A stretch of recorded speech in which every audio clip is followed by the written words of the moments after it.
మా నాన్న భుజాల మీద గన్ను పెట్టి మంచు విష్ణు గారు వినయ్ గారు నన్ను కాలుస్తున్నారు అని ఆయన అన్నాడు.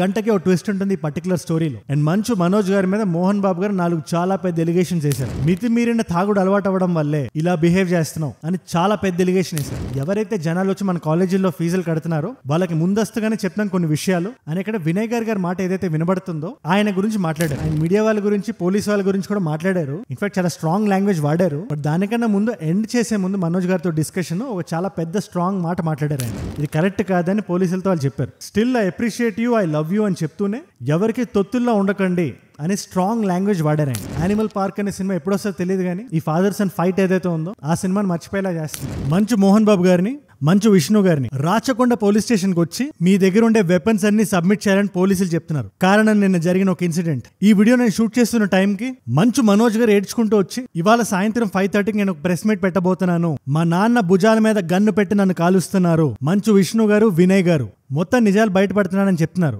5:30కి మాట్లాడతానన్నా.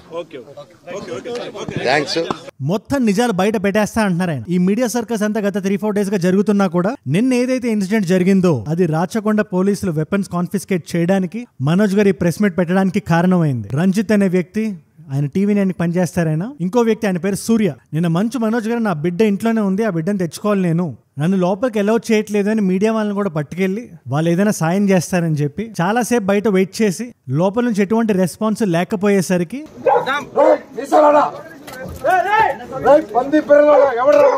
ఇక వేరే గత్యంతరం లేక అందరితో పాటు లోపలికి పుష్ చేసి లోపలికి వెళ్లి కొన్ని నిమిషాల తర్వాత ఆయన చొక్కా చిరిగిపోయి బయటకు వచ్చాడు ఆయన. సో న్యాచురల్లీ మీడియా ఇంకొంచెం ఉత్సాహం చూపించి మ్యాటర్ ఏంటో తెలుసుకుందాం అని చెప్పి స్లోగా ఇంటర్వ్యూ అవడం మొదలుపెట్టింది. డిఫరెంట్ సైడ్ నుంచి మోహన్ బాబు గారు బయటకు వచ్చి ఆయన ఉద్దేశం ఏంటి, ఇక్కడ ఈ వస్తున్న మీడియా వాళ్ళు ఎవరైతే ఉన్నారో మీరు రావద్దు లోపలికి, బయటికి వెళ్ళండి అని చెప్పడం. అక్కడ జరుగుతున్న రికార్డ్ చేయడానికి ఇష్టం లేదు. ఇలా ఆయన చెప్పడానికి వస్తుంటే TV9 రిపోర్టర్ రంజిత్ ఏం చేశారంటే, సార్ చెప్పండి సార్ మీరు ఏమంటారు మీరు అని అడిగేసరికి లోపల ఆయనకుండే ప్రెషర్ కుక్కర్ కొంచెం బర్స్ట్ అయింది. కోపాన్ని కంట్రోల్ చేసుకోలేక ఈ రంజిత్ గారి చేతిలో ఉండే మైక్ ని లాగేసుకొని వైర్ సహాయంతో ఆ మైక్ ని పట్టుకొని రంజిత్ గారిని ఫిజికల్ గా మ్యాన్ హ్యాండిల్ చేశారు. ఆయన చెవికి కంటికి మధ్యలో ఉండే బోన్ ఫ్రాక్చర్ అయి హాస్పిటల్లో చికిత్స పొందుతున్నాడు ఆయన. సో ఏవైతే సిచ్యువేషన్లు సద్దు మనిగేలా ఉన్నాయో అది ఇంకా అవుట్ ఆఫ్ ప్రపోర్షన్ వెళ్ళిపోయి ఇటు రాచకొండ పోలీసులు వచ్చి వెపన్స్ ఇచ్చేయమంటున్నారు, అటు మోహన్ బాబు గారు నాకే ఇంజూరీ అయిందని చెప్పి ఆయన కాంటినెంటల్ హాస్పిటల్లో ఉన్నారు. ఈ హాస్పిటల్కి వెళ్లే ముందు మంచు మనోజ్ గారిని ఉద్దేశిస్తూ మోహన్ బాబు గారు ఒక వాయిస్ మెసేజ్ వదిలేరు. ఒక 10 నిమిషాలు ఉంది అది. అందులో ఏదైతే నిన్న మనోజ్ గారు 3 పేజ్ డాక్యుమెంట్ వదిలేరో దానికి రెఫ్యూట్ చేస్తూ ఒక్కొక్క పాయింట్ కి సమాధానం చెప్తూ అది ఉంది. ఇవాళ వీడియోలో అదే డిస్కస్ చేద్దాం. కానీ మనోజ్ గారు కూడా ముందుకొచ్చి ఈ రిపోర్టర్లందరికీ సారీ చెప్పి, ముఖ్యంగా రంజిత్ గారికి సూర్య గారికి అని చెప్పి, రంజిత్ అన్న ఇంకా అన్న సారీ అన్న, సూర్యమన్న సారీ అన్న, సారీ అన్న. ఏదైతే మా నాన్న నిన్న వాయిస్ మెసేజ్ వదిలేరో అందులో ఎటువంటి నిజం లేదని, మా నాన్న చాలా మంచి ఆయన, కానీ ఇవాళ నేను ఎవరినైతే చూస్తున్నానో ఆయన మా నాన్న కాదు అని కరాఖండిగా చెప్తూ, అందుకే నాకు మా నాన్న దేవుడండి. ఈ రోజైతే ఏదైతే చూస్తున్నారో మా నాన్నని, ఇది మా నాన్న కాదండి. నేను అబద్ధాలు ఆడేవాడిని కాదు. మా నాన్న భుజాల మీద గన్ను పెట్టి మంచు విష్ణు గారు వినయ్ గారు నన్ను కాలుస్తున్నారు అని ఆయన అన్నాడు. ఇప్పుడు దాకా నేను ఎక్కడ డబ్బులు అడగలేదు, కంపెనీకి నేను ఫ్రీగా పనిచేశాను, ₹1 తీసుకోలేదు, ఎక్కడ సంతకాలు పెట్టమన్నా పెట్టేశాను. పెళ్లి చేసుకోవడం వల్ల నా అహం బ్రహ్మాస్మి సినిమా ఆగిపోతే నేను నా భార్య ఒక టాయ్ కంపెనీ పెట్టుకుని బొమ్మలవి గీస్తూ కథలవి రాస్తూ స్వతహాగా మేము పైకి వచ్చాం. బట్ ఆయన చెప్పిన పాయింట్లో 2 పాయింట్లు చాలా ఇంట్రెస్టింగ్ గా ఉన్నాయి. ఒకటి, మా బంధువులు ఎవరైతే ఉన్నారో మంచు విష్ణు గారు దుబాయ్ వెళ్ళి సెటిల్ అయిపోతే నా భార్య ప్రెగ్నెంట్ గా ఉంది, ఆవిడకి ఈ టైంలో పెద్దవాళ్ళు అవసరం ఉంది అని చెప్పి అందరూ నన్ను పుష్ చేస్తే తప్పితే మా ఇంటికి వెళ్ళాను నేను 1 year బ్యాక్. ఇకపోతే రెండోది, కాలేజ్ చుట్టుపక్కల ఊళ్ళల్లో మా నాన్నమ్మ గారు ఊరు, మా అమ్మమ్మ గారు ఊరు, మా బంధువులే, వాళ్ళ పిల్లలు వాళ్ళ బంధువుల పిల్లలే ఈ కాలేజ్ చదువుతున్నారు కాబట్టి అందులో చాలా మంది రిక్వెస్ట్ చేస్తేనే నేను కాలేజ్ లోకి ప్రోబ్ చేశాను తప్పితే, కాలేజ్ ఇర్రెగ్యులారిటీస్ గురించి క్వశ్చన్ చేశాను తప్పితే నాకు వేరే దురుద్దేశమేం లేదు అని చెప్తున్నారు. అక్కడ లోకల్లో ఉండేది ఎవరో కాదండి, మా బంధువులే అండి అందరూ. ఆ చుట్టుపక్కల గ్రామాలందరూ మా నానమ్మ ఊరు, మా అమ్మమ్మ ఊరు అందరూ మా వాళ్ళండి. వాళ్ళ పిల్లలు, మనవాళ్ళు, వాళ్ళ బంధువులు. సో వాళ్ళకి అన్యాయం, వాళ్ళు నాకు వాళ్ళ అర్జీలు పెట్టుకున్నారు, వాళ్ళ లెటర్లు పంపించారు, వాళ్ళన్నీ చేశారు. ఆయన నిజంగా చాలా ఎమోషనల్ ఏడుస్తున్నారు. ఈ ఎంటైర్ సిచ్యువేషన్, ఈ ఎంటైర్ ఆడియో ని చూస్తుంటే ఎటువంటి హై టెన్షన్ ఫ్యామిలీ డ్రామాకి తీసిపోయేలా లేదు.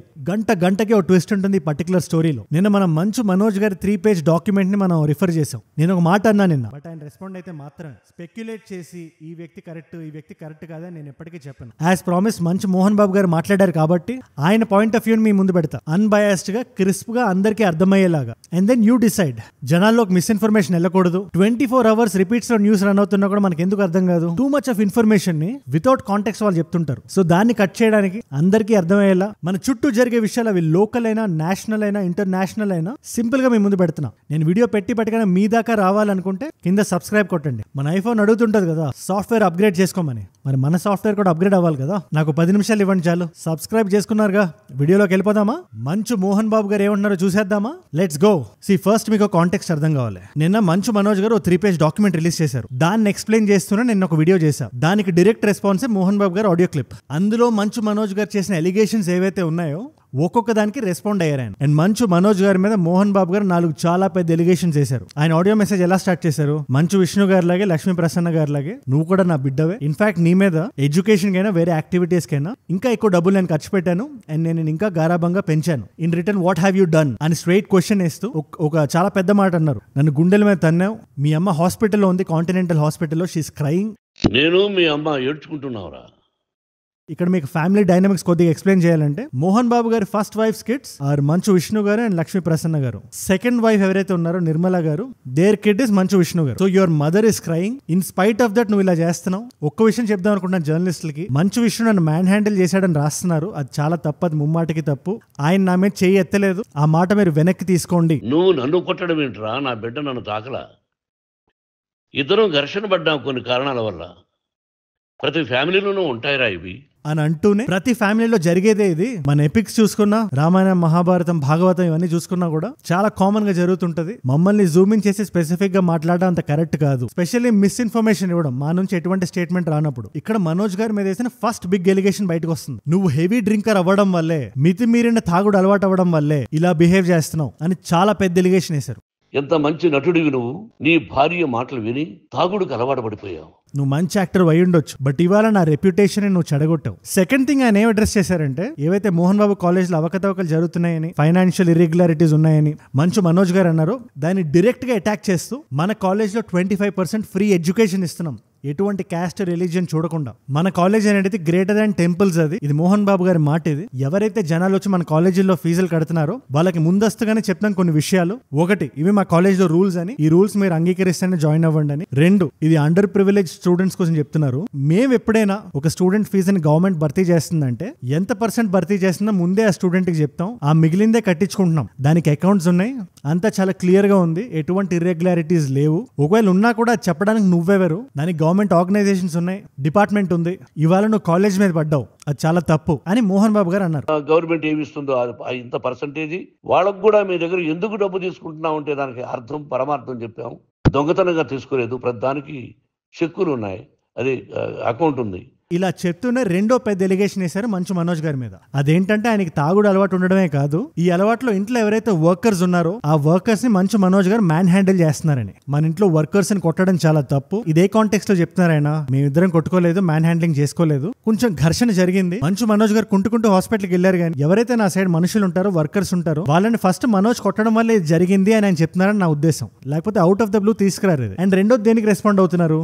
మనోజ్ గారు ఆయన లెటర్ లో ఇంట్లో నానీస్ ఎవరైతే ఉంటారో, పిల్లల్ని చూసుకునే వాళ్ళు ఎవరైతే ఉంటారో వాళ్ళ పట్ల మోహన్ బాబు గారు అసభ్య పదజాలం వాడుతున్నారని ఆయన ఎలిగేషన్ వేశారు కదా. దానికి రిటాలియేషన్ ఇది. నేను నా ఇంట్లో వర్కర్స్ తో ఎట్లా మాట్లాడాలో నువ్వు నాకు చెప్పకూడదు. దిస్ ఇస్ మై హౌస్, నేను కష్టార్జితంతో కొనుక్కున్న హౌస్ ఇది. దాంట్లో నేను కొంచెం గట్టిగా మాట్లాడితే నేను ఆపే అధికారం నీకు ఎవరిచ్చారు అని స్ట్రైట్ క్వశ్చన్ వేశారు. ఇది నా ఇల్లు అన్నావు నువ్వు. నీ ఇల్లు కాదు, నీ కష్టార్జితంతో నువ్వు సంపాదించుకున్న ఇల్లు నీది. ఇది నా డబ్బు, నా కష్టార్జితం. నా కష్టార్జితంలో నేను పిలిస్తేనే మీరు ఇంట్లోకి రావాలి.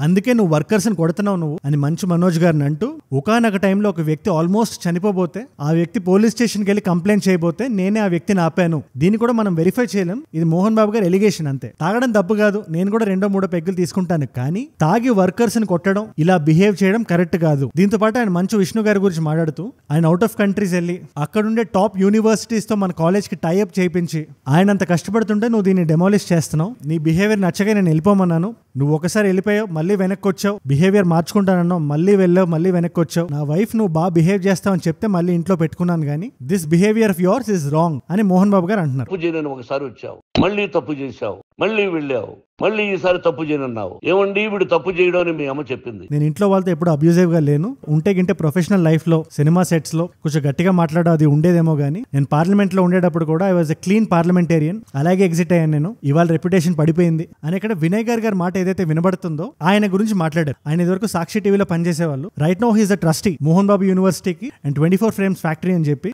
మంచు విష్ణు గారికి ఒక ప్రొడక్షన్ హౌస్ ఉంది. దాంట్లో కూడా హీస్ మెయిన్ మెంబర్. నువ్వు అలాంటి వినయ్ గారిని డిస్రెస్పెక్ట్ చేసావు, అది కరెక్ట్ కాదు అని మంచు మనోజ్ గారు అన్నారు. ఇది కూడా మనం వెరిఫై చేయలేం. ఇక్కడ వినయ్ గారి మిస్టేక్ ఉందా, మంచు మనోజ్ గారి మిస్టేక్ ఉందా, మనం హార్డ్ ప్రూఫ్ ఉండేదాకా మనం దాని మీద కామెంట్ చేయకూడదు. మంచు మనోజ్ గారు కూడా అదే అంటున్నారు, సీసీటీవీ ఫుటేజ్ ఎందుకు మాయమైంది అది తెప్పియండి అని. ప్రాబబ్లీ పోలీస్ అది ప్రొక్యూర్ చేయగలిగితే, జుడిషియల్ గా సబ్మిట్ చేయగలిగితే దీనికి ఒక కంక్లూజన్ వస్తుంది. ఆయన మీడియా వాళ్ళ గురించి, పోలీస్ వాళ్ళ గురించి కూడా మాట్లాడారు. ఇన్ఫాక్ట్ చాలా స్ట్రాంగ్ లాంగ్వేజ్ వాడారు. బట్ దానికన్నా ముందు ఎండ్ చేసే ముందు మనోజ్ గారితో డిస్కషన్ ఒక చాలా పెద్ద స్ట్రాంగ్ మాట మాట్లాడారు ఆయన. నేను నా ఆస్తిని నా 3 పిల్లలకి ఈక్వల్ గా పంచుతాను, గంగలో పడేస్తాను, చారిటీస్ కి ఇచ్చేస్తాను, అది నా వ్యక్తిగతం, అది నేను కష్టంతో సంపాదించుకున్న డబ్బు, నాకు వారసత్వంగా వచ్చింది కాదు అని చెప్తూ to police officers he was very clear. ఆయన ఏమంటారు, ఇది నా ఇల్లు కదా, నా ఇంట్లోకి మంచు మనోజ్ అనే వ్యక్తి వచ్చారు, ఆయన ఎవరు నా ఇంట్లో వర్కర్స్ మీద కంప్లైంట్ ఇవ్వడానికి పోలీసులకి అని ఆయన క్వశ్చన్ చేస్తున్నారు పోలీసులకి. ఇది ఎంతవరకు కరెక్ట్ నాకు కింద కామెంట్స్ రాయండి. అండ్ అది కాకుండా హయ్యర్ ప్రెషర్ ఏదో వస్తుందని పొలిటీషియన్స్ నుంచి, దానివల్ల నేను చెప్పినా కూడా స్ట్రేంజర్స్ నా ఇంటికి రాకుండా ఆపలేకపోతున్నారని, ఇప్పటికీ నేను మాట్లాడుతుంటే చాలా మంది స్ట్రేంజర్స్ లోపలికి వస్తూ పోతూ ఉంటున్నారని,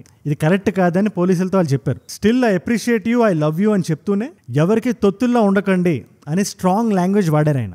I love you police department, మీరు న్యాయంగా ధర్మంగా నడుచుకోండి, ఎవరికి తొత్తుల్లాగా ఉండద్దండి అని మనవి చేసుకుంటూ నేను సెలవు తీసుకుంటాను. Thank you very much for all the journalist. ఇక్కడ ఫుల్ స్టాప్ పెట్టండి. జర్నలిస్టులతో మాట్లాడుతూ మీకు కొంచెం కాంటెక్స్ట్ ఎక్స్ప్లెయిన్ చేయాలి. బిగినింగ్ లో రంజిత్ అనే వ్యక్తిని కొట్టారన్నాను కదా, ఆ కొట్టిన తర్వాత జరుగుతున్న వాయిస్ మెసేజ్ ఇది. ఫిజికల్ గా కొట్టినట్టు ఎక్కడ మెన్షన్ చేయలేదు. బట్ జర్నలిస్టులందరికీ మీ ఇంట్లో కూడా ప్రాబ్లమ్స్ ఉంటాయి, మీకు కూడా కుటుంబాలు ఉంటాయి, వాటి గురించి మేము మాట్లాడితే మీరు ఎలా ఫీల్ అవుతారు, మా ఇళ్ళ సందుల నుంచి చూసి మీరు న్యూస్ ప్లే చేయకండి అని డైరెక్ట్ గా జర్నలిస్టులతో చెప్పారు ఆయన. నేను ఇప్పుడు మిమ్మల్ని అడుగుదాం అనుకుంటున్నాను, ఈ ఎంటైర్ ఆడియోలో మోహన్ బాబు గారి స్టాండ్స్ మీద మీ ఒపీనియన్ ఏంటి?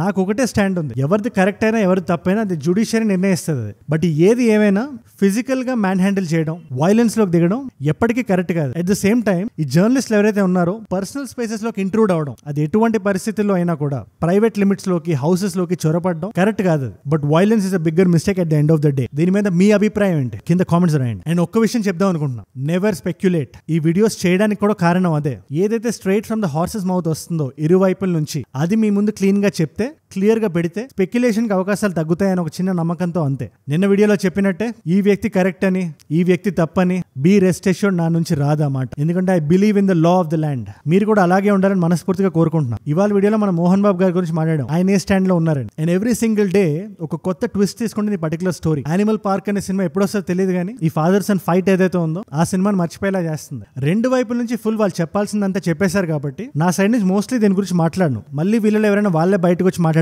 తప్పితే. నేను చెప్పింది మీకు క్లియర్ గా అర్థమైందని నేను అనుకుంటున్నాను. అండ్ మీరు ఇక్కడ దాకా నా వీడియోలో వచ్చారంటే నా వీడియోస్ మిమ్మల్ని ఆకట్టుకుంటున్నాయి అండ్ ఒక వాల్యూ పొందుతున్నారు. Thank you so much for that. మీరు ఇస్తున్న వాచ్ టైం, మీ రిటెన్షన్ ఏదైతే ఉందో, మీరు చూపిస్తున్న ప్రేమ ఏదైతే ఉందో, ఇలాంటి వీడియోస్, ఇంకా updated videos, local, national, international, రోజు ఇలాగే ప్రాణం పెట్టి పనిచేయడానికి నన్ను ప్రేరేపిస్తుంది.